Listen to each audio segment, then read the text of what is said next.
It's not about की lead role किंवा not lead role किंवा किती बजेट आहे. फक्त काम करायचं म्हणून मी नाही करू शकत. इट्स नॉट लाईक की मी घरी बसलेलो असतो, कारण मी खूप विविध सेटअप्समध्ये मी काम करत आलोय.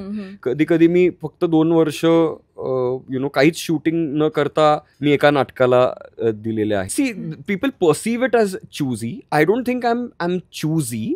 एक तर मला असं वाटतं की we don't choose the work chooses us. हे असंच आहे. दॅट इज द फर्स्ट मुद्दा. दुसरा मुद्दा हा आहे की मी अनेक सिनेमे केलेले आहेत ज्यांना ना रिलीज मिळालेलं नाही अजून. तर मग तिथे खूप मोठा गॅप गेला. त्यामुळे असं वाटतंय की अरे मी खूप वर्षानंतर मी येतोय. But I am not afraid of out of sight out of mind. म्हणजे मी आउट ऑफ साईट जरी गेलो ना, I kind of want to make sure की मी जे काय करीन ते आउट ऑफ युअर हार्ट जाणार नाही. म्हणजे मी परत जेव्हा येईन तेव्हा तुम्हाला लक्षात राहील की अरे ही इज कमिंग, तो येतोय आणि तरी स्पेशल घेऊन येतोय. ह्याचा प्रयत्न मी करू शकतो.